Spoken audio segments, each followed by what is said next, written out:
नमस्कार मित्रांनो, मी धनज्योतमधनं धनराज बोलतो. कशा आहात मित्रांनो? मजेत ना? मजेत राहायचं मित्रांनो.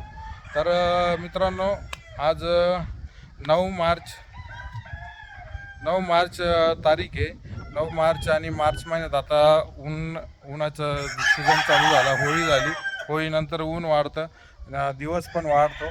हे सर्वांना माहिती आहे मित्रांनो. तर त्याबद्दल शंका नाही, पण आपण कुक्कुटपालन करतो तर त्यात हे ऋतू चेंज होताना कोंबडीला काय प्रॉब्लेम येतो, कसा येतो, हे त्याच्यासाठी मी आज व्हिडिओ बनवतो आहे.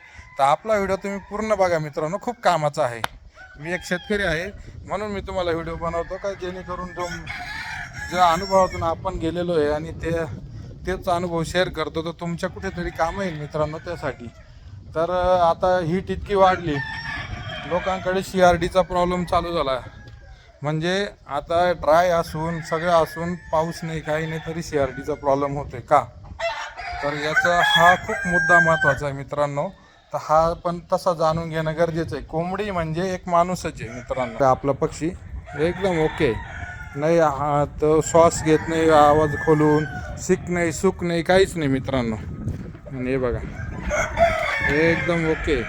आज मला खूप फोन आले मित्रांनो, म्हणून मला हा व्हिडिओ करण्याची उत्सुकता झाली आणि आलं का आपण हे सांगितलं पाहिजे, कारण आपण फक्त प्रॅक्टिकली करतोय स्वतःसाठी आणि मग अजून आपले शेतकरी बांधव आहे दुसरे, तर त्यांना पण हे नॉलेज भेटावं म्हणून मी हा व्हिडिओ करण्याचा विचार केला आणि करतोय मी मित्रांनो.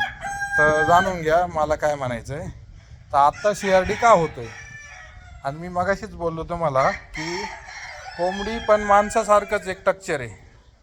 तिचा पण तुम्ही विचार करा, चेस्ट आहे, दोन्ही बाजूंनी तिला कंप्लीट हृदय हाड वगैरे सर्व आहे, खाली पोटाचा भाग, पूर्ण अन्ननलिका सर्व, ते काही जठरा वगैरे सर्व सर्व स्ट्रक्चर हे माणसासारखं आहे. फक्त एवढं जगात तो 1-2 किलोचा पक्षी आहे आणि आपण 40-50-60-70 किलोचे माणूस आहे.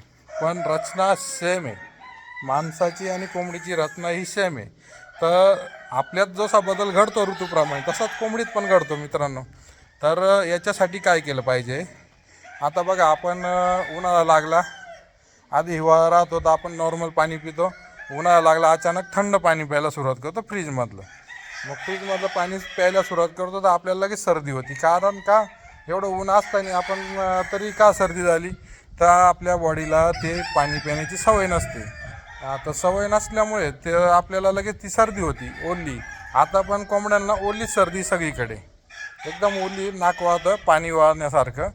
तर त्या सर्दीसाठी एकच विषय असा आहे का, ती सर्दी ना हो, तर त्यासाठी असं आहे का, अचानक ऋतू बदलला तर त्यासाठी काय करायचं मित्रांनो, पाणी हे तुम्ही याच्यात नका ठेवू, सावलीत नका ठेवू. आता हे जे शेड आहे याच्यामध्ये मी उभा आहे, एकदम गारवा आहे, खूप गारवा आहे. आणि तेच जर मी बाहेर गेलो ह्या उन्हात तर तिथं ऊन पण लागतं आणि हवा पण लागते. तर आताचं हे क्लायमेट कसं आहे, याच्यात ऊन पण आहे आणि हवा पण आहे. त्याच्यामुळे हे क्लायमेटचा असा विषय का हे एकदम ऊन पण नाही आणि एकदम हवा पण नाही. तर हे याच्यामध्ये आपण जर सावलीत पाणी ठेवलं आणि तिकडं उन्हातून पक्षी इकडं आला सावलीत, तर तो सावलीमध्ये गारव्याची हवा जी घुसते, तर याच्यामुळे पाणी हे थंड होतं. आपण बघा कसं केलेलं मित्रांनो, आधी ते दाखवतो मग पुढची गोष्ट आपण बोलूया. हे बघा, मी पाणी हे आपण इकडं ठेवलेलं आहे उन्हामध्ये. हे बघा तुम्ही, पाणी उन्हामध्ये, हे दोन्ही शेड आपले तिकडं रात्रीचा त्या शेडमध्ये पक्षी राहतो, तर तिकडे शेडमध्ये पक्षी दिवसभर तिकडे जातो आणि ह्या शेडमध्ये पण इकडं राहतो पक्षी. बघा हे असं. तर हा विषय आपण केलेला आहे मित्रांनो. तर काय करायचं आता ही मी जी सावली दाखवली शेडमध्ये जी सावली दाखवली मी मित्रांनो, तर याच्यामध्ये गारवा आहे. याच्यामध्ये जर मी पाणी ठेवलं तर ते पाणी कसं होईल, थंड होणार, पूर्ण थंड होणार राजनासारखं. ह्या भांड्यांमध्ये असं होतं, पाणी लगेच थंड होतं, कारण भांड्यामध्ये जी रिंग आहे बाजूची, त्या रिंगमध्ये पाणी आलं का ते थंड होतं आणि ते थंड होतं हवेमुळे, ते थंड होतं. मग त्यात पक्ष्याची हीट आणि आपले उष्णता आणि हवेमधली आर्द्रता याच्यामुळे पक्षाला हीट आहे आणि तो मग काय करतो, ते थंड पाणी पितो, त्याला ते भारी वाटतं. पण ती सवय नसते पक्षाला डायरेक्ट गरम आणि थंड पाणी, कारण ऋतू चेंज झाला, ऋतू झाला गरम पण पाणी तुमचं थंडच आहे. त्यामुळे ते पाण्यातून थंड पाणी पितो, मग त्याला ते गार जातं. गार गेल्यानंतर त्याला CRD आणि निमोनियासारख्या ह्या गोष्टी तयार होतात मित्रांनो. तर त्यामुळे याची काळजी घ्या का पाणी शक्यतो तुम्ही सावलीत गारव्याच्या ठिकाणी ठेवू नका. पाणी हे थोडंसं 1 महिना 15 दिवस थोडं उन्हातच द्या, म्हणजे जेणेकरून तुम्हाला सर्दीचा प्रॉब्लेम येणार नाही. आत्ताची ही CRDचा सर्दी वेगळी आहे आणि ही सर्दी क्लायमेट बदलल्याची सर्दी आहे. आणि शेडचे पडदे आता सध्या 24 तास थोडे 1-1.5 फूट मित्रांनो बघा, असे नॉर्मली 1-1.5 फूट 24 तास उघडे ठेवायचे, नाही करायची संध्याकाळचे मित्रांनो, म्हणजे तुमच्या पक्ष्याला प्रॉब्लेम होणार नाही. काय होतं, पक्षी आपला संध्याकाळी शेडमध्ये जर गेला तर त्याची हीट आणि शेडमधली हीट ही जास्त तापमान होतं आणि अमोनिया गॅस उठवतो. अमोनिया गॅस तो तेवढ्या 8 तासामध्ये त्यांना स्ट्रोक बसवतो आणि मग अटॅक येऊन मरू राहिले पक्षी तर खूप चांगलं आहे. आता सर खूप जणांचे फोन येत आहे, मग बोलतात सर पक्षी तर खूप चांगले, पण मग का मारताय अचानक, रात्रीचेच का मारताय? तर त्याचं रिझन एकच, पडदे बंद करतो आपण आणि पडदे उघडे न ठेवल्यामुळे अमोनिया गॅस होतो. अमोनिया गॅस झाल्यामुळे त्यांना तो सहन नाही होत आणि पक्षी जो ह्युमिनिटी कमी आहे, जो खाली बसला आहे पक्षी तो दगावून जातो मित्रांनो. तर आता त्याची काळजी घ्या, दोन गोष्टींची काळजी घ्या. पाणी डायरेक्ट सावलीत ठेवू नका आणि शेडचे पडदे बंद करू नका. आता काही टेन्शन नाही. आता पक्षाची ऑलरेडी हीट खूप होती तयार. आपण पण विचार करा, ह्या महिन्यापासून आपण फॅन पहिले 1 वर ठेवायचो, आता 5 शेवटचं 5 वर फॅन असतो आपला, हाय स्पीडनं फॅन असतो चालू. आणि आपण विंडो बंद राहते आपल्या रूमच्या, जो बेडरूमच्या, तर आपण त्या विंडो पण ओपन करतो का, त्या विंडोनीच पण आपल्याला नाही बरं वाटलं तर आपण डोअरसुद्धा ओपन करून ठेवतो आणि झोपतो. कारण कसं की जसं आपल्याला जाणवतं तसं पक्ष्यांना पण जाणवतं, जसं आपल्याला कम्फर्ट लागतो तसं पक्ष्यांना पण लागतो.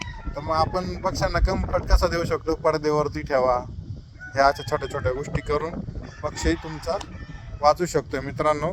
तर ह्या गोष्टींची काळजी घ्या. आणि परफेक्ट जर तुम्हाला नॉलेज पाहिजे असेल, परफेक्ट जर तुम्हाला हा बिझनेस समजून घ्यायचा असेल, तर पक्षी ट्रेसमध्ये कसा नाही गेला पाहिजे, पक्षापासून उत्पन्न कसं वाढत आहे, हे औषधं वगैरे देणं हे साफ चुकीचं आहे मित्रांनो.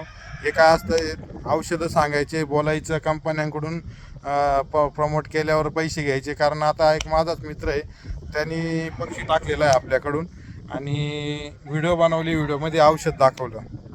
मग त्याला म्हणलं काय रे बाबा असं औषध दाखवलं, मस्त व्हिडिओ बनवली, कुणी आयडिया दिली? तर मग तो बोलला, कंपनीचा माणूस आला आपल्याकडे एक, तो बोलला आमचं हे औषध तुला फ्री देतो आणि हे औषध तुझ्या पिल्लांना दिले असं करून आणि एक व्हिडिओ बनवून टाक आणि तुला डिस्काउंट वगैरे करून औषध देतो. तर ह्या गोष्टी काढता मित्रांनो, त्याच्यामुळे ह्या गोष्टींना बळी जाऊ नका. हा पक्षी, गावठी पक्षी हा नॅचरलमध्येच ठेवणं आहे मित्रांनो. त्याला जेवढं नॅचरल ठेवाल, जेवढं या औषध गोळ्यांपासून दूर ठेवाल आणि त्याला त्याच्या पद्धतीने जगवाल, तर तुमचा पक्षी चांगला जगेल, अंडे पण चांगले देईल आणि पक्षी पण छान राहील. पक्षी जागला तर तुम्ही जागणार, पक्षी नाही जागला तर काहीच नाही. ह्या गोष्टी करू नका मित्रांनो. प्रॅक्टिस केली करा. गावागावी बघा कसे कोंबड्या पाळतात, तसे आपण पण पाळणं गरजेचं आहे. 10,000 घेण्यापेक्षा 5,000 घ्या, 5,000 घेण्यापेक्षा 4,000 घ्या, 4,000पेक्षा 2,000 घ्या, पण व्यवस्थित करा मित्रांनो. बस मला हेच सांगायचं आहे. आणि तुम्हाला जर काही अजून प्रॉब्लेम आला तर माझ्या फार्मला एवढी व्हिजिट द्या, बघा आम्ही कसं नॉलेज कसं करतोय, काय करतोय, आमच्याकडे कसं चालू आहे, या गोष्टींचं आम्ही तुम्हाला जेवढं शक्य होईल तेवढं तुम्हाला सांगू. तुमच्या भागातलं कसं आहे, काय आहे, त्या क्लायमेटनुसार तुम्हाला ते पण सांगू, तुम्ही कसं नियोजन केलं पाहिजे, काय केलं पाहिजे, या सर्व गोष्टी आपण सांगतो मित्रांनो. पक्षी कसा वाढवायचा, चांगला डाईट आपण तयार केलेलं आहे तर ते तसं खाऊ घालून तुमचा खर्च कमी होतो आणि कोंबडी पण हेल्दी राहते. असे 2 फार्मवरती माझं काम पण चालू आहे, व्यवस्थित आहे. आज पक्षी सगळीकडे बोंब चालू आहे, अटॅक येऊन पक्षी मरू राहिला. माझ्या त्या दोन्ही फार्मवरती पक्षी मरत नाही आज पण मित्रांनो. तर ह्या गोष्टी सगळ्या जाणून घ्यायच्या असेल तर धनज्योत फार्मला व्हिजिट करा. त्र्यंबकेश्वर, वेरुंजे गाव, त्र्यंबकेश्वरमधनं 15 किलोमीटर पुढे. तर या व्हिजिट द्या. आपल्याकडे फ्री मार्गदर्शन आहे आणि तुम्हाला देणार आणि तुम्हाला सक्सेस करण्याचं आपण एक ध्येय आहे आपलं, का आपण आपण काही गोष्टींची ठेस ठूस खाऊन पुढे आलो आहे. तर शक्यतो जे आम्ही अनुभव घेतला त्या अनुभवापासून तुम्हाला आमच्या ठ्याचा न खाता तुम्ही कसे याच्यात पुढे जाल आपण हाच विचार करतोय मित्रांनो. तर त्याच्याबद्दल विचार करा आणि एक भेट द्या. कारण बिझनेस करायचा आहे. आज 10 का 5,000 बिल्लं घ्यायची आहे तुम्हाला आणि एवढे पैसे लावायचे तर मग धनज्योतला व्हिजिट देण्यासाठी 5,000 खर्च करून यायला काही अडचण नाही मित्रांनो. आमची इथं फक्त व्हिजिट फी 200 रुपये. तर ती पण आम्ही आमच्यासाठी नाही, एक दान कल्याणासाठीच एक पावती फाडतो. ती फाडा मित्रांनो आणि आमचं नॉलेज घ्या. आणि एक दान करण्यात पण तुमचा सहभाग योगदान राहील. त्याचं पण एक पुण्य घेऊन जा मित्रांनो आमच्याकडून. आम्ही योगदान आणि पुण्याचं काम करण्याचाच विचार करतो. तर या धनज्योत फार्मला व्हिजिट करा आणि बिझनेस खूप चांगला आहे आणि बिझनेस करायला सुरुवात करा. सक्सेस करून द्यायचं काम धनज्योतचं, हे लक्षात ठेवा मित्रांनो. बोलून दाखवतो का छाती ठोकून आणि एकदम यांनी ॲटिट्यूडनी, तर आपण तेच ठरवलेलं आहे आणि तेच करायचं आहे की फार्मर आपल्याला सक्सेस करायचं आहे. ज्याला हा बिझनेस करायचा आहे त्याला हा बिझनेस सक्सेसच करायचा आहे आणि ते करण्याची आपण ठेवलेली आहे का आपण हे सक्सेस करून दाखवू शकतो आणि करून देणार आहे ते आपल्यात, त्याच्यामुळे बोलतोय. तर या धनज्योत फार्मला व्हिजिट करा आणि सक्सेसफुल बिझनेस करा. धन्यवाद मित्रांनो.